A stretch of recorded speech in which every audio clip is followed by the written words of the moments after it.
சித்தி ஐயோ, இவனுங்க எதுக்கு இப்ப வரானுங்க? இங்க இருந்தாலும் மூப்பம் பிடிச்சி பின்னாடியே வந்துடுறானுங்க. நில்லுங்க, எங்க போறீங்க? ஏண்டா, வீட்ல எவ்வளவு பெரிய பிரச்சனை நடந்துட்டு இருக்கு, அங்க போய் என்ன ஏதுன்னு பார்த்து சமாதானப்படுத்துறதை விட்டுட்டு ஏன் பின்னாடி ஏண்டா சுத்திட்டு இருக்கீங்க? சித்தி, அதே தான் நானும் சொல்றேன். வீட்ல இவ்வளவு பெரிய பிரச்சனை நடந்து வீடே ரெண்டாகிற நிலைமையில இருக்கு. இங்க தனியா வந்து நீங்க என்ன பண்ண போறீங்க? நான் அது அது வந்து அது தெரியும் வந்து அதை விடுங்க. நீங்க எப்படி உண்மையை சொல்ல போறது இல்ல. ஆனா இதுக்கு உண்மையை சொல்லுங்க. வக்கீல் நோட்டீஸ் சொல்லுங்க. உங்க வேலை தானே. ஐயோ, எவ்வளவு பெரிய பழி! என்னடே, இதுக்கும் எனக்கும் என்னடா சம்பந்தம் இருக்கு? எனக்கு எதுவுமே தெரியாது ஆதி, சொன்னா நம்பு. அது வந்து என்ன சித்தி அப்படி முழிக்கிறீங்க? இது உங்க வேலை தானே. நான் என்ன சொல்லி உங்களுக்கு புரிய வைப்பேன்? இங்க பாரு ஆதி, இந்த வக்கீல் நோட்டீஸுக்கும் எனக்கும் எந்த விதமான சம்பந்தமும் இல்ல. தேவையில்லாம என் மேல சந்தேகப்பட்டு உங்க நேரத்தெல்லாம் வீணாக்கிட்டு இருக்கீங்க. இவ்வளவு சத்தமா பேசி நம்ப மாட்டேங்கிறானுங்க. எப்படி நம்ப வைக்கிறது? இங்க பாருங்க, சரி, நீங்க இவ்வளவு தூரம் கேக்குறதுனால நான் ஒரே ஒரு விஷயத்தை மட்டும் உங்ககிட்ட சொல்றேன். இந்த வக்கீல் நோட்டீஸ் வந்துச்சுல அக்காக்கு, அன்னைக்கு நானும் அக்கா கூட ஆபீஸ்ல தான் இருந்தேன். அன்னைக்கு இது வந்த விஷயம் எனக்கு தெரியும், அவ்வளவுதான். மத்தபடி எனக்கும் இந்த வக்கீல் நோட்டீஸுக்கும் எந்த சம்பந்தமும் இல்லடா, சொன்னா நம்புங்க. சித்தி, கை கொடுங்க. மாட்டிக்கிட்டீங்களா?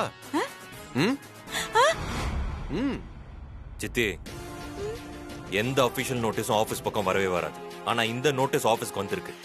சரியா அந்த நேரத்துல தான் நீங்களும் ஆபீஸ்ல இருந்திருக்கீங்கன்னா அப்ப கண்டிப்பா இது உங்க வேலையா தான் இருக்கும். ஐயோ, இல்ல இல்ல இல்ல இல்ல, நான் எதுவுமே பண்ணல. ப்ரோ, சித்தி இப்படி எல்லாம் சொன்னா கேட்க மாட்டாங்க. சித்தி, உங்களுக்கு அந்த சிங்கிள் ரூம் ட்ரீட்மெண்ட் தான் கரெக்ட். ஏதோ போன தடவை பாவன்னு 2 நாள்ல வெளியே விட்டேன். இந்த தடவை மாட்டினீங்க, அப்புறம் ஜென்மத்துக்கு வெளியில வர முடியாது. வாங்க. என்ன விளையாடுறீங்களா? நான் உன ரூம் ரூம்னு பிளாக்மெயில் பண்ணிட்டு இருக்கீங்க. இதுக்கெல்லாம் நான் பயப்பட மாட்டேன். இங்க பாராதி, நான் தான் சொல்றேன்ல, நான் இந்த விஷயத்துல சம்பந்தப்படவே இல்லடா, சொன்ன நம்புங்க. ஆமா சித்தி, நீங்க நேரடியா எதையுமே பண்ண மாட்டீங்கன்னு தெரியும். அந்த நந்தினி பண்றது குழந்தையா நீங்க இருந்திருப்பீங்கன்னு எங்களுக்கு நல்லாவே தெரியும். சொல்லுங்க, நந்தினி சொல்லிதானே இதெல்லாம் பண்ணது?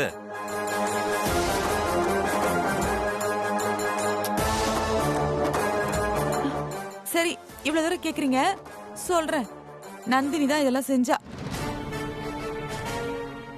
எனக்கும் இதுக்கும் எந்த சம்பந்தமும் இல்ல. இதோட இதை விட்டுருங்கடா.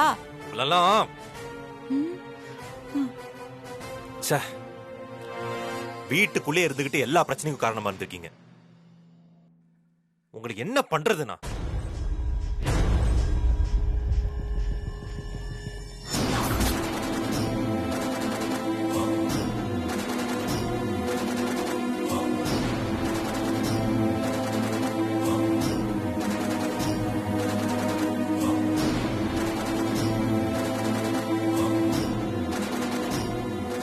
அம்மா,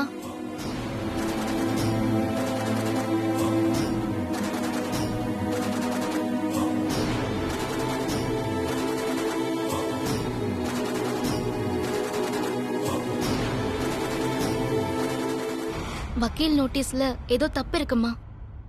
நான் அவர்கிட்ட பேசி பார்த்துட்டேன். கண்டிப்பா அவர் மேல எந்த தப்பும் இல்லம்மா.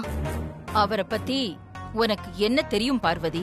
என்கிட்டே பொய் சத்தியம் பண்ணவரு இதுல பொய் சொல்ல தயங்குவாரா?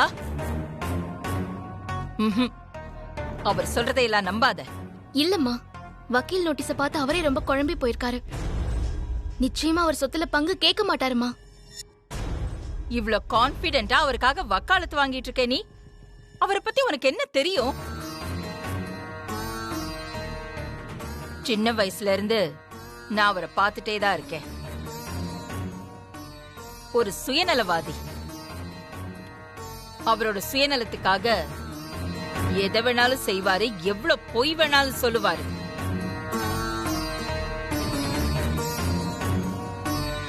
குடும்பம், கௌரவம், மானம், மரியாதை இதெல்லாம் அவருக்கு ஒரு விஷயமே கிடையாது.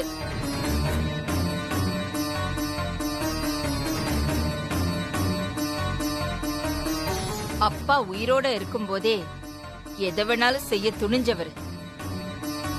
இப்ப என்ன, அவர் சொத்துல பங்கு கேட்டிருக்க மாட்டாரா? அம்மா, என்ன தப்பா நினைக்காதீங்க. அவர் மேல எனக்கு நம்பிக்கை இருக்கு. கண்டிப்பா அவர் வக்கீல் நோட்டீஸ் அனுப்பியிருக்க மாட்டாரு. எனக்கு புரியல பார்வதி, நான் இவ்ளோ சொல்லிக்கிட்டே இருக்கேன், நீ எதுக்கு அவருக்கே சப்போர்ட் பண்ணிட்டு இருக்க? அவர் மேல உனக்கு என்ன அவ்வளோ ஒரு நம்பிக்கை, அவ்வளோ ஒரு மரியாதை? காதலிச்ச பொண்ணுக்காக இந்த சொத்தே வேண்டான்னு சொல்லி தூக்கி போட்டவர்மா அவரு. அந்த வயசுலயே அவருக்கு சொத்து மேல ஆசை இல்ல. எல்லா ஆசைகளும் முடிஞ்ச இந்த வயசுலயாம அவர் சொத்துக்கு ஆசைப்பட போறாரு? இது நியாயமான கேள்வி. ஆனா சொத்துல பங்கு அவர் அவருக்காக கேட்கவே இல்லையே. அவருக்கு ஒரு பொண்ணு இருக்கான், அந்த பொண்ணுக்காக அவர் கேட்டிருக்காராம். இல்லம்மா, தன்னோட பொண்ணுக்காக கண்டிப்பா கேட்டிருக்க மாட்டாரு. அது எப்படி நீ இவ்ளோ உறுதியா சொல்ற பார்வதி? பெத்த பொண்ணுக்கு செஞ்சு கொடுத்த சத்தியத்தை காப்பாத்துறதுக்காக கண்ணு முன்னாடி உயிரோட இருக்கிற பொண்ண மனச கல்லாக்கிக்கிட்டு செத்து போயிட்டான்னு பொய் சொல்லிட்டு அவர் தவிச்ச தவிப்பு எனக்கு நல்லா தெரியுமா.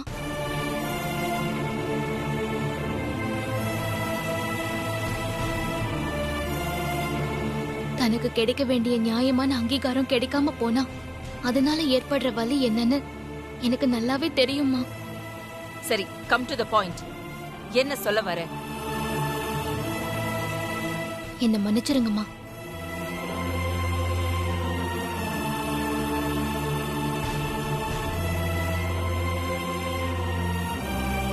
என் பிறப்பு ரகசியத்தை நான் இதுவரைக்கும் உங்ககிட்ட சொல்லாம இருந்ததுதான் இத்தனை பிரச்சனைக்கும் காரணம்.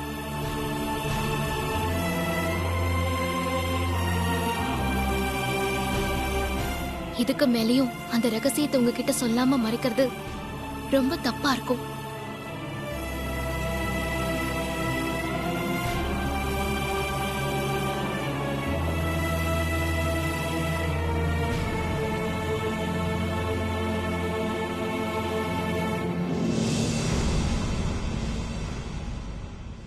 நீங்க என்கிட்ட கேட்டு நான் பதில் சொல்லாம மறுத்த ஒரே கேள்வி, என் அப்பா யாரு?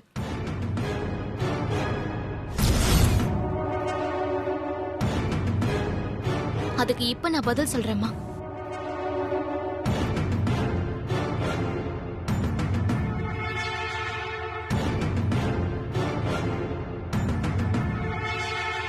ஆதி பரமேஸ்வரன் ஐயாதான்.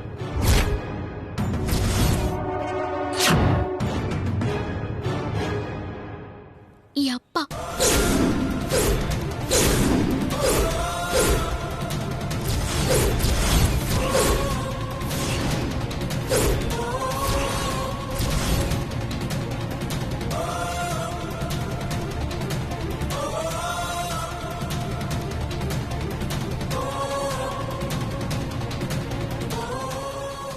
எது தெரியக்கூடாதுன்னு நினைச்சோம் சொல்லிட்டா.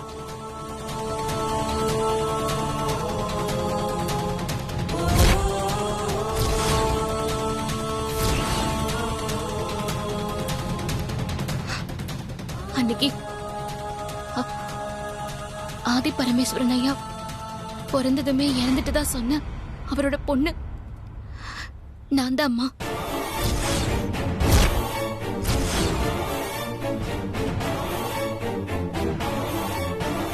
இங்க வந்திருந்தப்போ என் பொண்ணை இறந்துட்டான்னு சொன்ன அந்த பொய்ய கூட எனக்காக தாம்மா சொன்னாரு.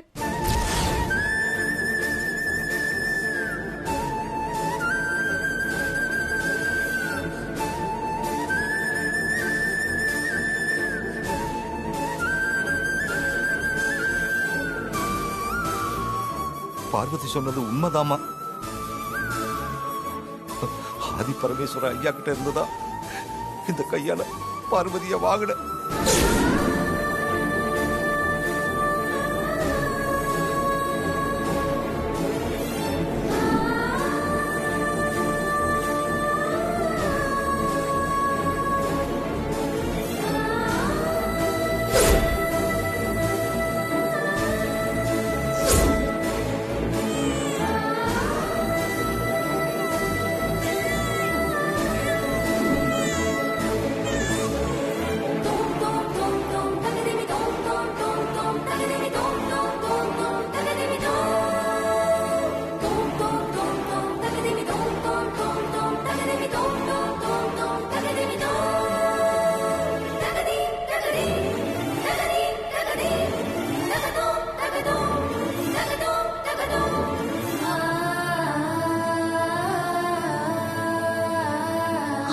பொண்ணான என்ன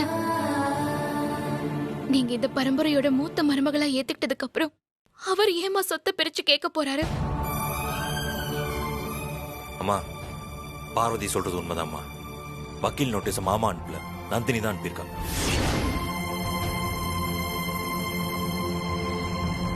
நம்ம குடும்பத்துக்குள்ள குழப்பத்தை ஏற்படுத்த அவ பிளான் பண்ணிருக்காமா. இதுவும் அந்த நந்தினியோட வேலைதான். எல்லாத்தையும் சொல்லுங்க.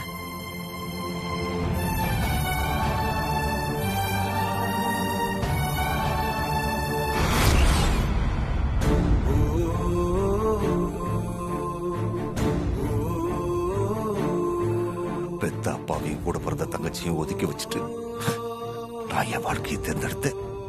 கட்டின மனைவியையும் ஒழுங்கா பாத்துக்கல, பெத்த குழந்தையும் கூட வளரல.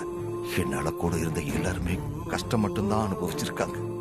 பல போராட்டங்களுக்கு அப்புறம் பார்வதிக்கு இப்படி ஒரு வாழ்க்கை கிடைச்சிருக்கு. என்ன நினைச்சு தினமும் பார்வதி வேதனைப்படுறேன். அவளை சுமந்து வளர்க்காதனா அவளுக்கு ஒரு பாரமா இருக்க விரும்பல. என்னால இனிமே பார்வதிக்கு எந்த கஷ்டமும் வரக்கூடாது. இனிமேடு நான் இங்க இருக்கிறது நல்லதே இல்லை. என் காத்து கூட இந்த வீட்டுக்குள்ள படக்கூடாது. இப்பவே இந்த வீட்டை விட்டு போயிடணும்.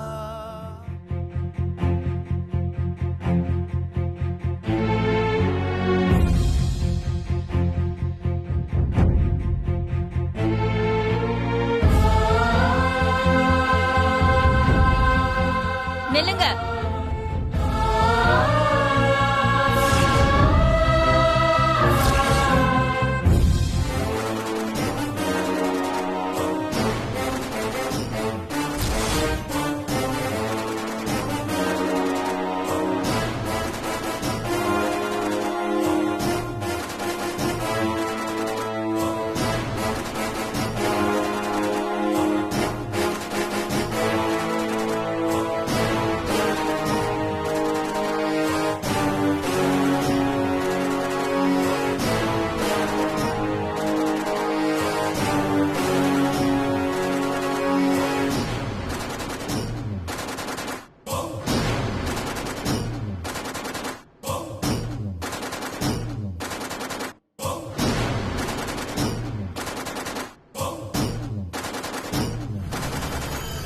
எங்க போறீங்க?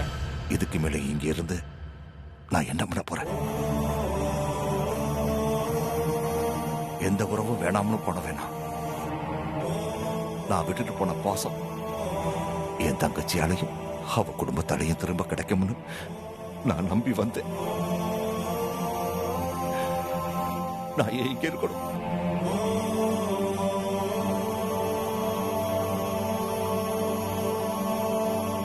தெரிஞ்சோ தெரியாமலோ ஒரு விஷயத்தை நீங்க என்கிட்ட எதிர்பார்த்தீங்கல்ல, நானும் அதை செஞ்சாகணும்ல. இங்கேயே இருங்க.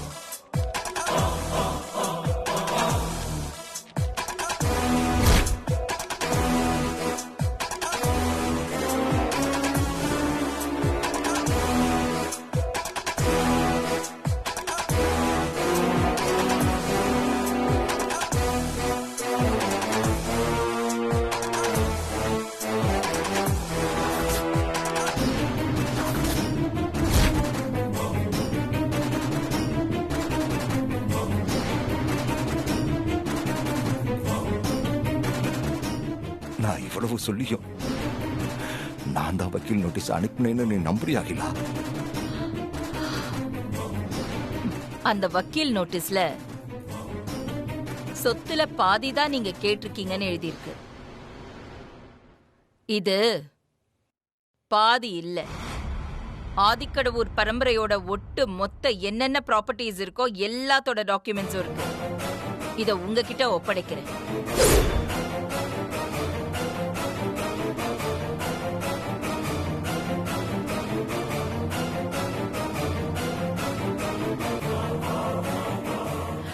இந்த சொத்தெல்லாம் எனக்கு வேண்டாம். எனக்கு எனக்கு நீங்க தான் வேணும்னு.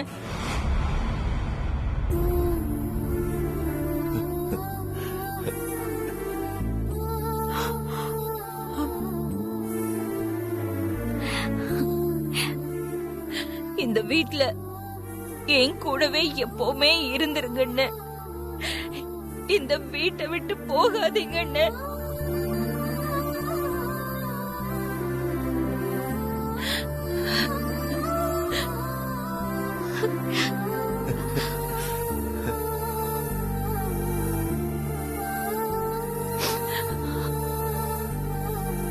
என்ன இவ போய் ஒன்னா சேர்ந்துட்டா?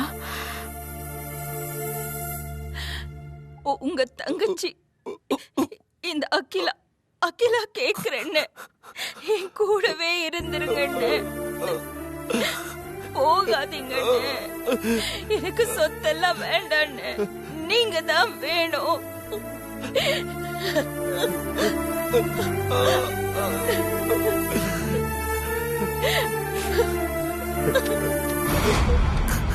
அண்ணே,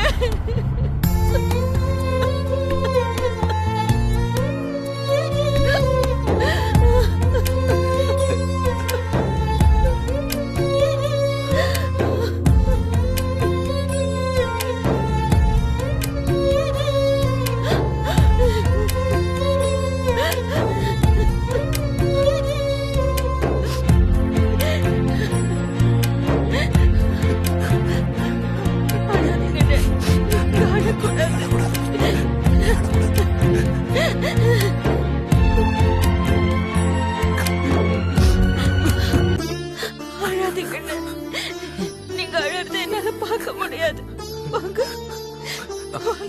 பாத்து மாமா, பாத்து.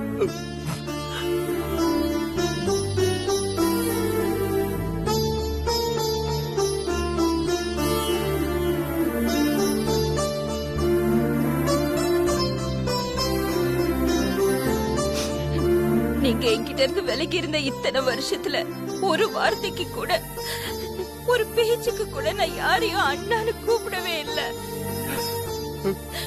ஏன்னா அந்த இடத்துல என்னால வேற யாரையும் பார்க்கவே முடியல.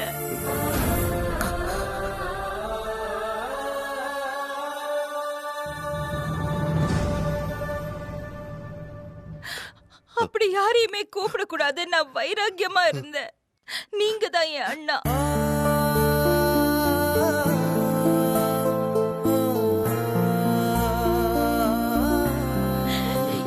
எனக்கு வேற யாரும் இல்ல, நீங்க தான் என் அண்ணா. உங்களை தான் நான் அண்ணான்னு கூப்பிடுவேன். எனக்கு இப்போ அம்மா அப்பா எல்லாம் நீங்க தான் அண்ணன். ஒரு அப்பாவா கூட நீங்க இருந்து என்ன பாத்துக்க மாட்டீங்களா? நான் எங்கேயும் போக மாட்டேன். நான் உங்க கூடவே இருக்கேன், எங்கேயும் போக மாட்டேன்.